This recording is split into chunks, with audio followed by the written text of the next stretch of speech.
Halo semua. Apa kabar untuk hari ini? Semoga harimu selalu menyenangkan ya bro.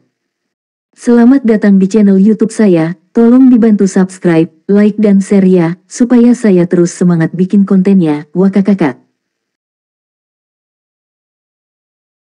Solen 5 chapter 177 kantong empedu merak. Wang Yan memutuskan untuk menggunakan kamtim kecantikan dan binatang untuk beristirahat sejenak, untuk mengobati cedera, dan melihat bagaimana harus bertindak besok, tetapi dia tidak berharap bahwa mereka akan berkeliling untuk menemukannya, dan Mei Gongzi sebenarnya kembali sendiri, masih sendiri. Apalagi, orang-orang sepertinya tidak peduli dengan kedatangan mereka sama sekali. Bagaimana situasinya? Kemarahan spiritual Wang Yan lebih berasal dari penghinaan karena diremehkan. Aku tidak tahu. Mei Gongzi menjawab dengan ringan, lalu perlahan berdiri dan berbalik ke arah mereka berlima. Ambil untukku, teriak Wang Yan. Keempat penjaga segera mengepung mereka, tetapi pada saat yang sama mereka memperhatikan sekeliling dengan gugup, panah-panah benar-benar meninggalkan kesan yang mendalam pada mereka. Perasaan tidak bisa mengelak benar-benar menakutkan. Meskipun tidak fatal, apa yang akan kamu lakukan jika terkena panah-panah? Seseorang menembak melalui telapak tangannya untuk melindungi matanya. Mei Gongzi melihat mereka, menggelengkan kepalanya dengan lembut, dan berkata, kamu ingin menangkapku juga. Jatuh. Kemudian, dia melambaikan tangannya dengan lembut.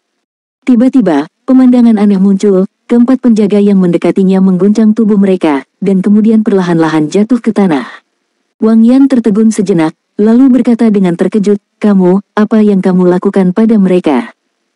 Mei Gongzi memandang Wang Yan dengan mata panas, apa yang seharusnya menjadi kejahatan membegal keluarga kerajaan. Kamu dihina dengan mengatakan bahwa kamu idiot. Kamu bahkan tidak ingat rahasia klanmu. Empedu Merak, kamu benar-benar dapat menggunakan kekuatan Empedu Merak. Ini tidak mungkin, kamu adalah darah campuran, bagaimana kamu bisa? Wang Yan terkejut, menatap mata Mei Gongzi dengan penuh ketidakpercayaan. Mei Gongzi melambaikan tangan kanannya dengan lembut, dan sehelai bulu merak muncul di telapak tangannya. Ujung depan bulu merak yang ramping dipegang di tangannya, memperlihatkan bulu-bulu di bagian belakang bulu ekor. Pada bulu, pola yang dibentuk oleh merak biru memancarkan cahaya redup, dan tampaknya ada lingkaran cahaya yang tak terhitung jumlahnya di sekitarnya dan mekar dalam terang. Bulu di belakang Wang Yan meledak seketika, dan bulu dari bulu ekor juga memancarkan cahaya yang sama. Tetapi jika kamu perhatikan lebih dekat, kamu akan menemukan bahwa warna biru merak pada bulu di tangan Mei Gongzi lebih dalam dan cahaya yang dipancarkan lebih kuat, sedangkan cahaya yang dipancarkan dari bulu merak Wang Yan terlihat lebih ringan dari miliknya. Tidak, itu tidak mungkin. Mengapa garis keturunanmu lebih kuat dariku? Tidak mungkin, seru Wang Yan. Kekayaan garis keturunan sering berarti keluhuran garis keturunan. Dia tidak percaya bahwa Mei Gongzi, yang memiliki darah manusia, memiliki darah klan monster merak yang lebih kuat dari dirinya. Empedu Merak adalah salah satu kemampuan kelahiran dari klan iblis merak. Empedu Merak mengeluarkan nafas yang tidak terlihat. Hanya keluarga kerajaan dengan darah paling murni yang dapat merangsang kekuatan Empedu Merak di masa dewasa. Jika ada klan yang mengancam keluarga kerajaan, di bawah pencegahan Peacock Galop, mereka untuk sementara akan kehilangan kekuatan darah semua klan monster merak. Mei Gongzi masih jauh dari dewasa, menurut usia klan monster merak, biasanya berusia 16 tahun untuk dianggap dewasa. Wang Yan tentu saja sudah dewasa, dan dia juga memiliki kemampuan keberanian merak, tetapi dia tidak akan menjadi ancaman bagi klan yang juga memiliki darah bangsawan, jadi dia tidak membangkitkan keberanian merak sebelumnya. Tapi dia tidak pernah membayangkan bahwa Mei Gongzi lebih kuat darinya dalam hal ini. Itu juga keluarga kerajaan, dan darahnya lebih tipis dari lawan, dan itu akan ditekan sampai batas tertentu. Dan keempat penjaga yang jatuh ke tanah gemetar saat ini. Pembegalan keluarga kerajaan adalah kejahatan mutlak dalam kelompok manapun dari keluarga monster, dan itu melibatkan keluarga. Sebelumnya, mereka tidak ragu untuk mengambil tindakan terhadap Mei Gongzi karena dia adalah hibrida dari manusia dan monster, tetapi bagaimana mereka bisa berpikir bahwa darah keluarga kerajaan merak Mei Gongzi lebih murni daripada darah Wang Yan, dan dia telah membangunkan empedu merak sebelum dia menjadi dewasa kemampuan. Ini berarti bahwa dia sangat berbakat dan jenius langka dari ras iblis merak. Apakah kamu tidak akan bertarung denganku untuk tahta? Maka hari ini hanya sebuah kesempatan. Kamu dan aku berduel di sini, dan mereka adalah saksinya. Siapapun yang kalah akan mati, kata Mei Gongzi ringan, lalu perlahan-lahan mengangkat bulu merak di tangan.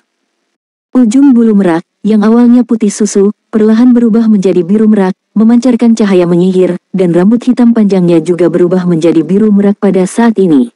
Cahaya biru berkedip di matanya, tubuhnya perlahan melayang dari tanah, sayapnya yang besar menyebar di belakangnya, dan auranya terus meningkat. Ruang besar di sekitarnya tercermin dalam warna biru merak.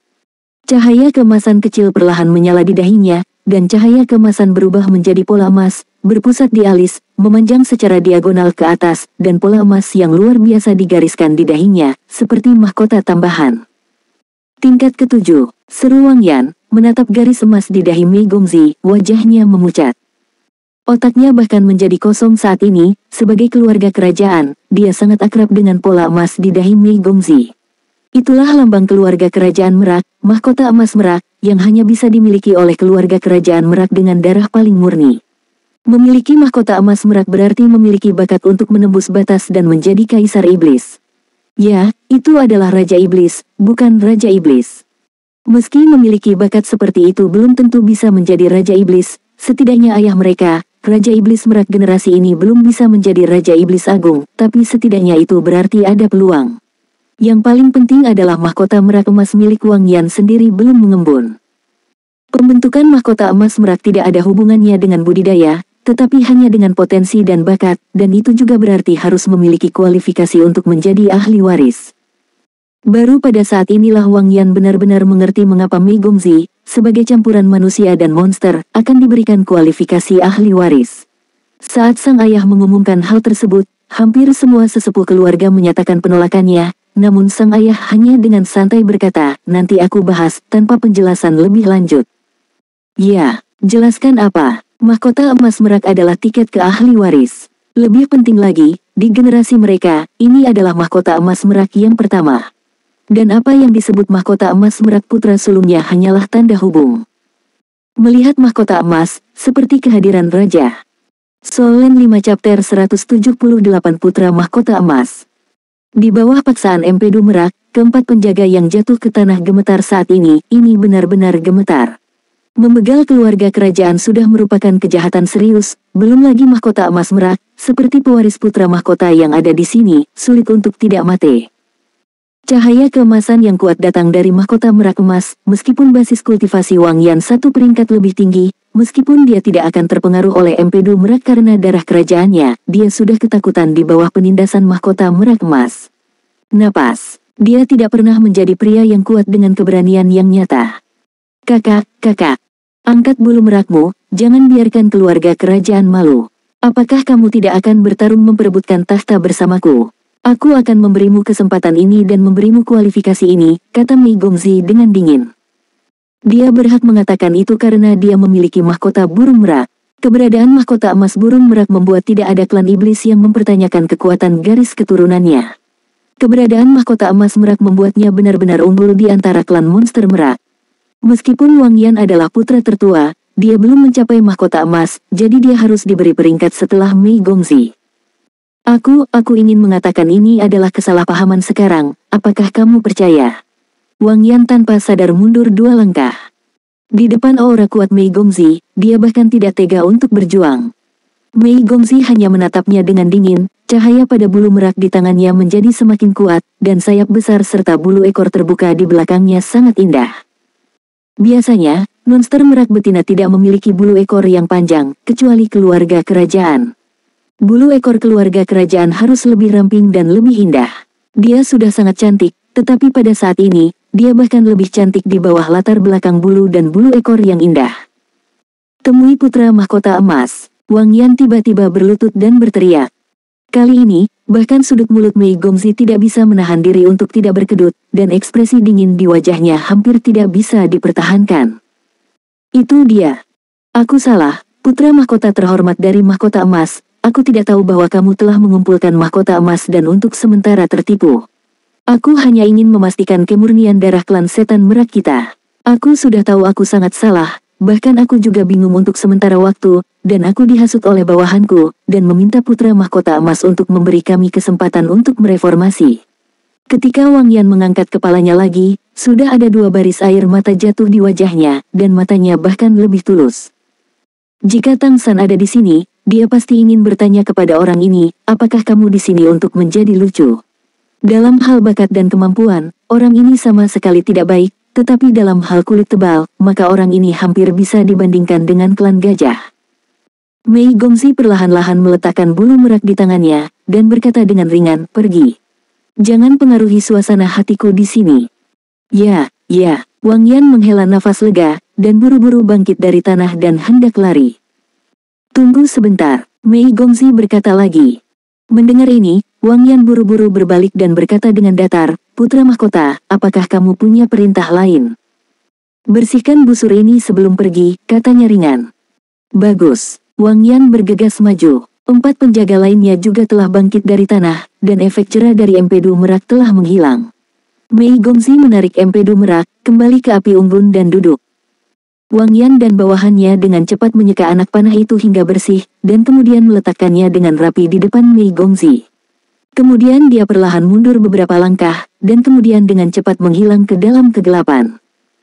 Mei Gongxi mengangkat kepalanya, melihat ke arah mereka pergi, dan bergumam pada dirinya sendiri, aku telah kehilangan ras iblis merak yang aku banggakan, dan masih ingin kembali ke istana leluhur. Dari Wang Yan, kita bisa melihat kemunduran klan iblis merak. Klan monster merak yang dulu kuat bahkan bersaing untuk mendapatkan posisi penguasa istana leluhur, meskipun mereka gagal pada akhirnya, mereka juga meninggalkan bekas yang mulia di istana leluhur. Tetapi karena tidak ada kaisar iblis, klan iblis merak berubah dari buruk menjadi lebih buruk, jika tidak mungkin untuk hanya duduk di kota perbatasan Keri. Dia mengambil baut panah ujin yang telah dibersihkan dan melihatnya dengan hati-hati. Ada garis halus dan alur pada panah-panah, dan bahkan ada lingkaran sihir kecil yang tak tertandingi. Itu dilambaikan dengan lembut tanpa mengeluarkan suara. Ini sepertinya fungsi dari lingkaran sihir kecil itu. Panah-panah ini dibuat dengan sangat indah sehingga itu adalah satu-satunya hal yang pernah dilihat Mei Gongxi dalam hidupnya. Ini yang Ashura buat, senjata yang sangat bagus. Dia merasa auranya tidak begitu kuat, paling-paling dia tidak bisa melampaui dirinya sendiri, tetapi panah-panah ini melukai 5 ahli klan monster merak yang kuat. Tidak peduli seberapa buruk mereka juga adalah ras iblis merak dengan garis keturunan teratas. Senjata macam apa ini? Pada saat ini, alis Mei Gongxi sedikit terangkat, dan sosok yang diperbesar dari api dan muncul.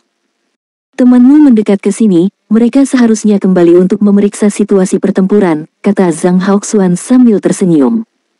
Lalu kamu masih tinggal di sini? Mei Gongxi menatapnya. Aku di sini untuk memberimu sesuatu. Saat dia berkata, Zhang Haoxuan meletakkan panah Dewa Suge di depan Mei Gongxi.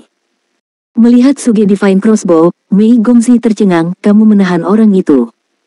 Zhang Haoxuan menggelengkan kepalanya, dia hanya muncul untuk melindungimu, dan dia bermaksud baik. Dia memintamu untuk menyerahkan panah Suge Dewa ini kepadamu. Mei Gongxi mengambil panah Suge Dewa dan melihat strukturnya yang halus, dengan lebih banyak kejutan di matanya. Dia juga memintaku untuk memberitahumu untuk melindungi dirimu sendiri. Setelah berbicara, Zhang Haoxuan mengajari Mei Gongxi cara menggunakan Divine Suge Crossbow. Apakah kamu tahu asal-usulnya? Mei Gongxi bertanya. Zhang Haoxuan menggelengkan kepalanya dan berkata, aku tidak tahu.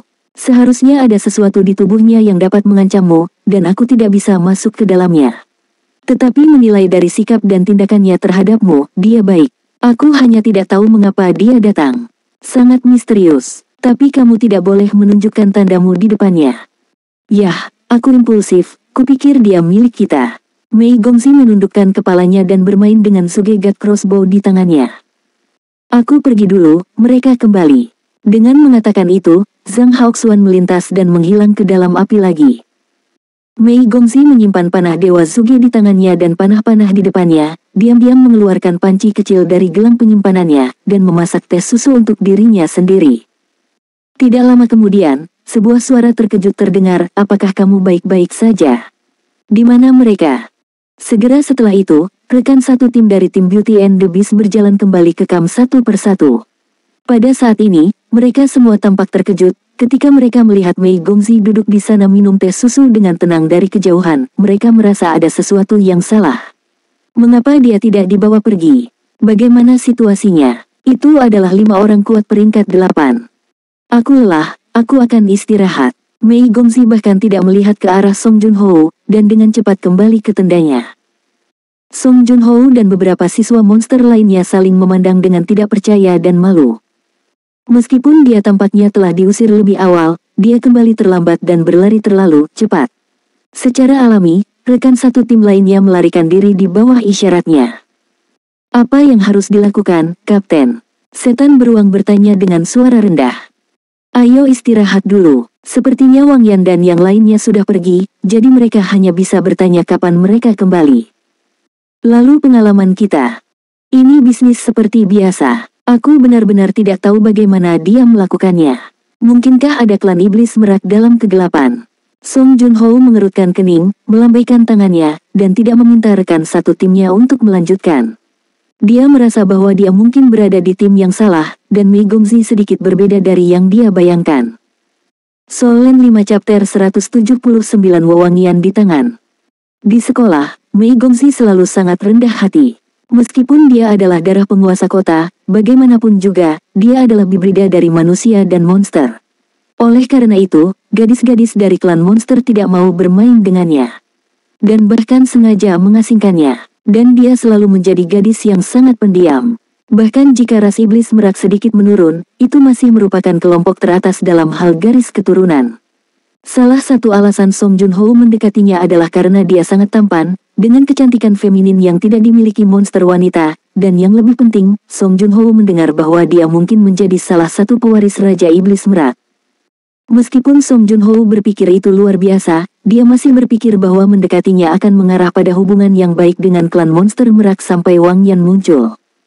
Ancaman transmisi suara Wang Yan kepadanya sebelumnya adalah sesuatu yang tidak bisa dia abaikan. Bagaimanapun, Wang Yan adalah putra tertua, dan kali ini dia membawa begitu banyak pria kuat. Setelah berpikir sebentar, dia memutuskan untuk menjadi lebih baik dengan Wang Yan. Penting. Namun siapa sangka hal itu akan menjadi bumerang dan ternyata hasilnya seperti itu. Setelah mereka melarikan diri sebelumnya, mereka sebenarnya tidak berlari terlalu jauh, dan mereka ingin mengamati medan perang di sini.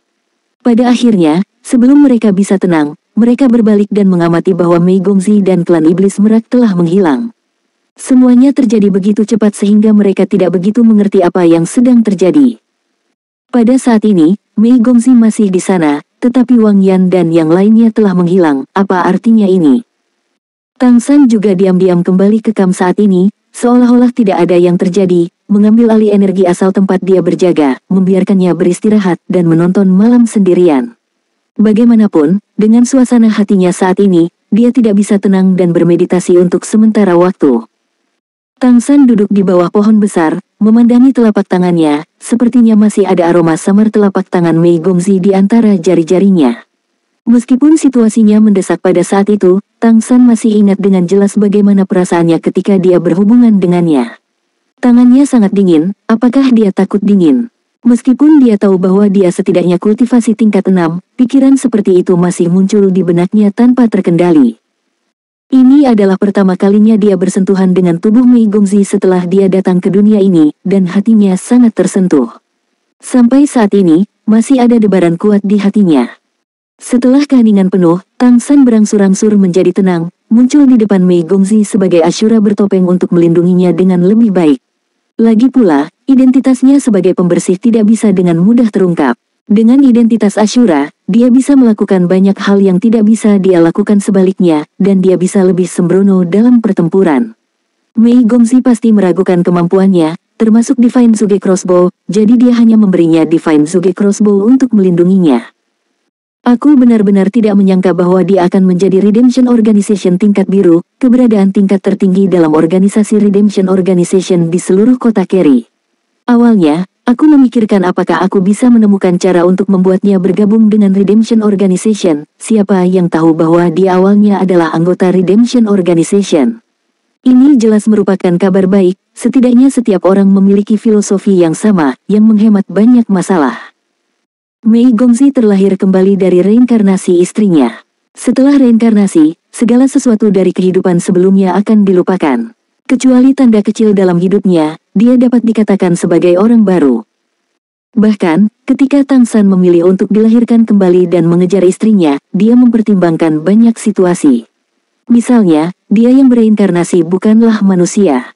Tetapi tidak masalah apakah dia manusia atau bukan, selama dia bisa berkultivasi, dia dapat menemukan cara untuk membantunya berkultivasi menjadi bentuk manusia. Dia juga memikirkan apa yang harus dilakukan jika Mei Gongzi tidak tampan, tetapi dia percaya bahwa cinta di hatinya akan memungkinkan dia untuk menerimanya dalam bentuk apapun, karena jejak hidupnya, jiwanya, masih yang dia cintai. Yang paling dikhawatirkan Tang San sebenarnya adalah perbedaan filosofi. Misalnya, di lingkungan pertumbuhan yang berbeda, apa yang harus aku lakukan jika Mei Gongzi menjadi orang yang filosofinya benar-benar berbeda dari miliknya? Dia telah mempertimbangkan semua kemungkinan ini, dan sekarang tampaknya semua ini tidak terjadi, dan semuanya berkembang ke arah yang terbaik. Ini sudah menjadi situasi yang membuatnya sangat bahagia. Bahkan jika dunia sangat tidak bersahabat dengan manusia, selama orang yang paling kamu cintai dapat bersamamu, maka ketidakramahan ini dapat diubah oleh dirimu sendiri. Suasana hati Tang San sedikit rumit saat ini, tetapi dalam kerumitan ini lebih menyenangkan. Dia sangat beruntung bahwa dia datang dengan Mei Gongzi kali ini dan melindunginya secara rahasia, sehingga dia tahu lebih banyak rahasia yang menjadi miliknya. Mungkin perlindungan kali ini tidak terlalu penting bagi Mei Gongzi, dia sebenarnya bisa menyelesaikan semua masalah sendiri, tetapi itu penting bagi Tang San, karena dengan cara ini, dia akan bisa melindunginya lebih tanpa syarat. Beberapa hal yang dia khawatirkan, secara bertahap diselesaikan. Ini adalah keadaan yang paling ingin dia lihat, jadi yang perlu dia lakukan hanyalah bersikap sebaik mungkin padanya. Tentu saja, Tang San juga menyadari beberapa masalah, seperti kurangnya kekuatan, tidak cukup untuk melindunginya dengan lebih baik. Meskipun peningkatan Tang San sangat cepat selama periode ini, terutama efek mengkonsumsi energi kehidupan tanaman di toko Akademi Carry untuk mempromosikan budidayanya sendiri sangat baik, tetapi agar tidak ditemukan, jumlah yang dia makan setiap kali masih terbatas. Jika Mei Gongzi dapat mengatasi ancaman yang ditimbulkan oleh 5 ras iblis merak tingkat 8 yang kuat, maka, jika dia ingin menyusulnya dan menjadi pelindungnya yang kuat, dia setidaknya harus mencapai tingkat ke-8. Tapi sekarang dia masih jauh dari peringkat ke-8, dan dia harus terus bekerja keras. Tidak peduli seberapa bagus senjata tersembunyi itu hanya benda asing, dan senjata tersembunyi yang dia buat sekarang jauh dari cukup untuk menghadapi musuh yang kuat. Saat berkultivasi, dia juga harus mulai menunjukkan keahliannya.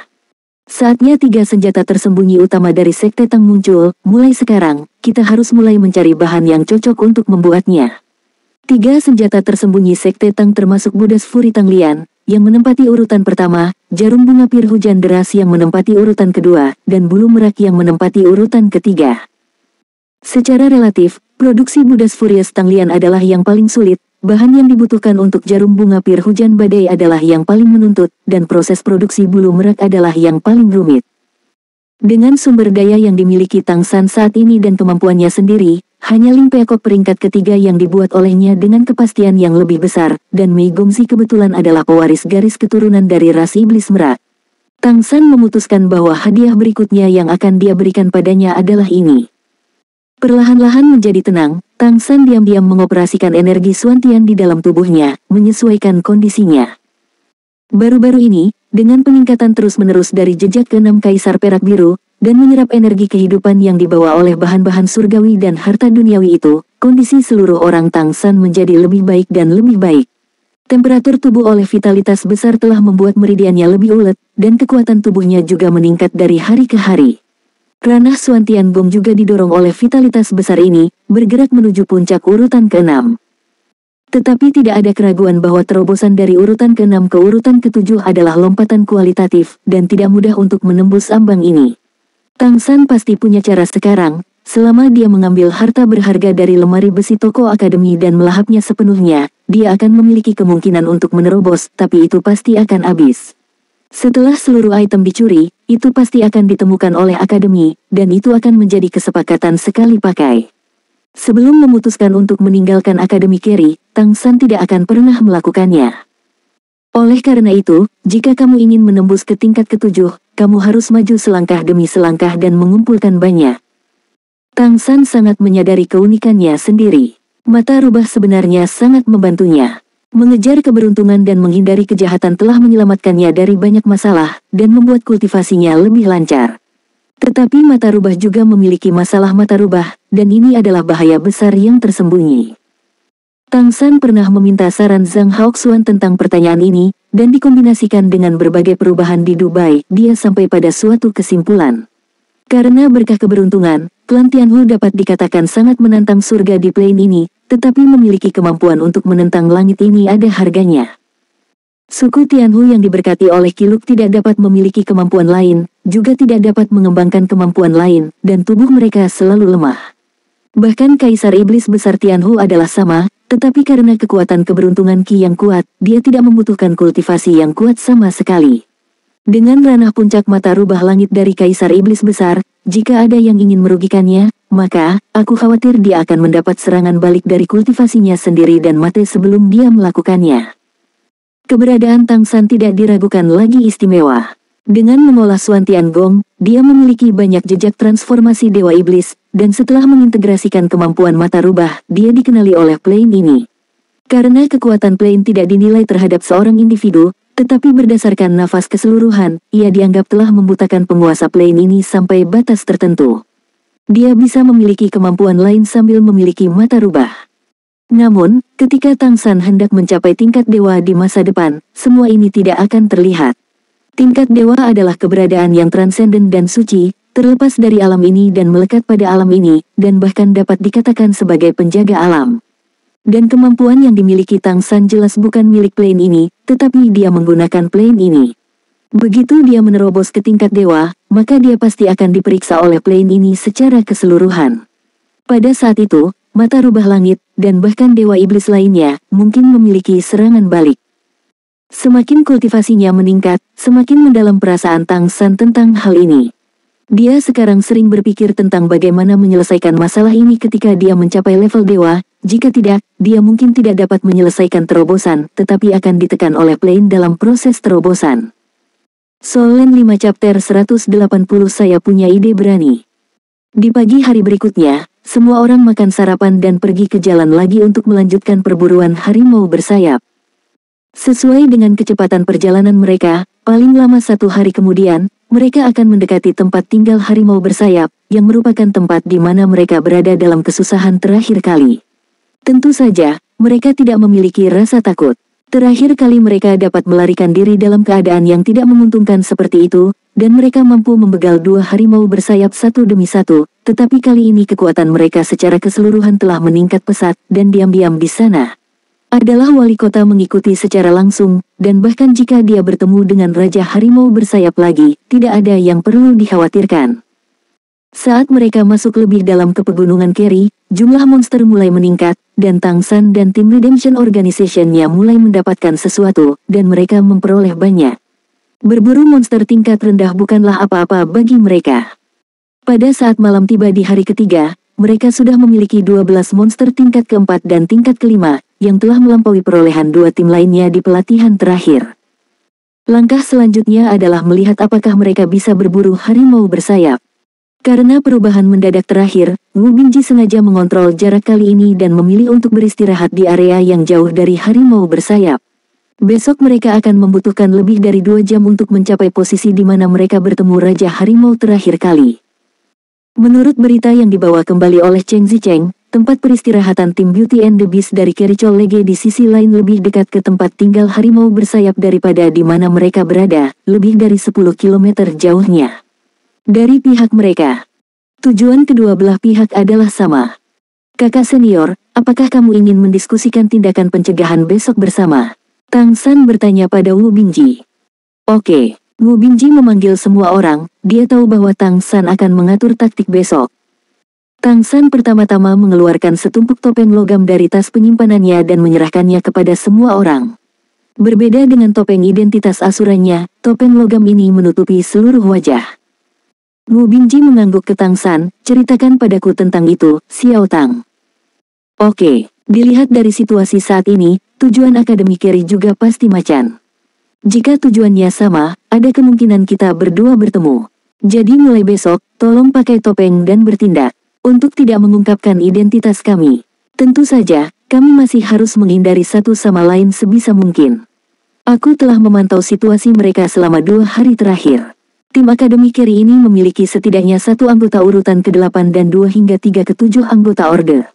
Sisanya semuanya Orde 6, dan kekuatan mereka jauh lebih kuat dari kita.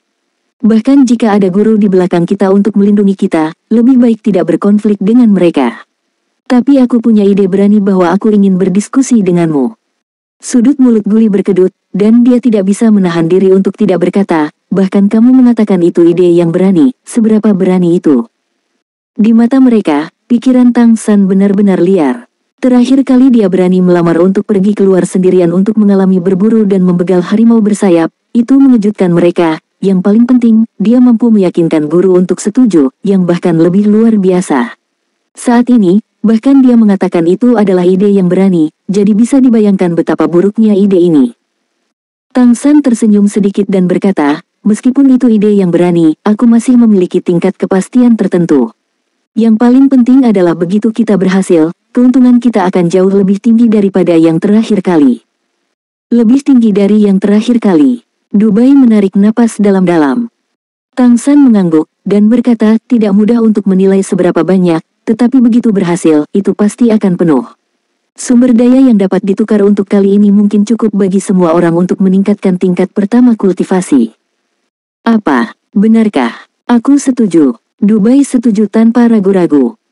Jika orang lain mengatakan ini, dia pasti tidak akan mempercayainya, tetapi terakhir kali Tang San telah membuktikannya dengan tindakannya, dan bahkan terobosan tingkat ketiga dan keempat yang paling sulit telah berhasil. Setelah memasuki alam tingkat keempat dengan mata rubah, dia secara bertahap mengerti bahwa jika dia ingin terus meningkatkan mata rubahnya, masalah terbesarnya adalah dia harus bekerja keras untuk meningkatkan kekuatan spiritualnya. Kekuatan spiritual terkait erat dengan mata rubah. Dan jika kamu ingin meningkatkan kekuatan spiritualmu, selain mengolah mata setan ungu, cara terbaik adalah dengan mengambil harta surgawi untuk meningkatkan kekuatan spiritualmu. Nilai barang-barang ini tidak biasa, dan tidak banyak toko perguruan tinggi. Namun, selama kamu punya uang, apakah kamu masih bisa membelinya di Kerry City? Dari peringkat ketiga ke peringkat keempat, dia akhirnya merasa bahwa dia tidak lagi sia-sia, kali ini dia paling bersemangat untuk meningkatkan kultivasinya. Guli melirik Dubai, mengangguk dan berkata, kalau begitu aku akan melakukannya juga. Namun, seberapa beranikah kamu? Apakah kamu akan mati? Tang San berkata, aku 80-90% yakin tidak. Kalau begitu aku juga setuju. Guli mengangguk. Cheng Zichen tidak berbicara, tetapi berbalik untuk melihat kakak laki-lakinya, Wu Bingji. Wu Bingji mengangkat bahu dan berkata, jangan lihat aku, yang disebut kapten aku hanyalah seorang pria alat, tidakkah kamu mengerti? Aku harus lebih percaya padanya daripada yang kamu miliki padanya. Xiao Tang, mari kita bicarakan itu, mari kita lihat keajaiban seperti apa yang akan kamu bawa untuk kami ciptakan. Tang San tersenyum sedikit dan berkata, oke, biarkan aku membuat pengaturan. Di antara kami berlima, kecepatan terbaik adalah Sister Orange, dan kemudian aku yang dapat berakselerasi dengan elemen angin. Kami berdua sangat cepat, harimau bersayap sendiri juga sangat kuat dalam hal kecepatan, tetapi dalam hal penerbangan terus-menerus, harimau bersayap pasti tidak sebaik Sister Chengzi. Oleh karena itu, dalam rencanaku, kekuatan utama adalah Sister Chengzi, dan kemudian aku akan membantu. Kakak senior, kalian bertiga kamu harus seperti ini. Segera, Tang San mulai menceritakan rencananya, yang sudah dia pikirkan sebelum operasi ini. Pada kenyataannya, terlepas dari liku-liku Wang Yan, semuanya berkembang ke arah yang dia bayangkan. Mendengarkan apa yang dia katakan, ekspresi semua orang secara bertahap mulai berubah. Bahkan jika semua orang percaya pada Tang San, ekspresi terkejut perlahan-lahan muncul di wajah mereka. Tang San berbicara dengan sangat serius. Jelas, rencananya bukanlah ide sementara. Dia dengan hati-hati menganalisis setiap kemungkinan dan menganalisis semua kemungkinan situasi ini dengan cermat. Jadi, poin terpenting adalah kamu berusaha untuk tidak muncul di tim Akademi Kerry sebanyak mungkin selama proses eksekusi. Jika kita bisa melakukan semuanya secara rahasia, itu akan menjadi yang paling sempurna. Wu Bingji menarik napas dalam-dalam, Xiao Tang, aku pikir-pikir berani, tetapi sekarang tampaknya kamu tidak hanya berani, kamu ingin ular menelan gajah. Tang San tersenyum sedikit, dan berkata, kakak, aku meminta kekayaan dan kekayaan. Bukankah itu kebenarannya? Ketika kamu keluar terakhir kali, tidakkah kamu percaya bahwa kita dapat membegal harimau bersayap? Akibatnya, kami membawa kembali 2 harimau bersayap. Harimau bersayap, lalu mengapa aku tidak dapat membawa lebih banyak lagi kali ini? Pikirkanlah, jika rencana saya berhasil, dapatkah keuntungan kami membantumu meningkatkan ke tingkat berikutnya? Wu Bingji tidak mengatakan sepatah kata pun, tetapi melihat ketiga lainnya, apa yang kamu katakan? Semua orang adalah kelompok, dan masalah penting ini masih mengharuskan semua orang untuk setuju. Dubai melambaikan tangannya dengan kejam dan berkata, sudah selesai. Dubai melambaikan tangannya dengan kejam dan berkata, sudah selesai. Dubai mengangkat dadanya dan berkata, aku sangat penting sejak awal. Aku adalah maskot tim. Tanpa kekuatan keberuntunganku, dapatkah kamu memastikan kesuksesan? Guli berkata, maskotnya memang lebih berguna sekarang daripada sebelumnya. Aku setuju. Rencana Xiao Tang tampaknya sangat berani, tetapi dari detail yang dia jelaskan, tingkat keberhasilannya masih sangat tinggi, dan bahkan jika tidak berhasil, kami memiliki kemungkinan besar untuk bisa mundur. Cheng Zi, bagaimana menurutmu? Wu Bingji memandang Cheng Zicheng. Dalam rencana Tang San, tindakan Cheng Zicheng adalah yang paling penting. Cheng Zicheng mengangguk dan berkata, kalian semua setuju, aku tidak memiliki apapun untuk tidak setuju. Aku juga memiliki keyakinan pada kecepatan terbangku sendiri, bahkan penguntit tingkat 8 akan membutuhkan waktu untuk mengejarku. Selain itu bukannya ada wali kota, kan? Tang San mengulurkan tangan kanannya, matanya berkedip, kalau begitu sudah diatur. Telapak tangan semua orang ditumpuk di atasnya, dan mata kelima orang itu bertemu, mengungkapkan penuh kegembiraan. Seperti kata pepatah, anak sapi yang baru lahir tidak takut pada harimau, dan tindakan mereka kali ini, Tang San memberinya nama, yang disebut mengusir harimau dan menelan serigala.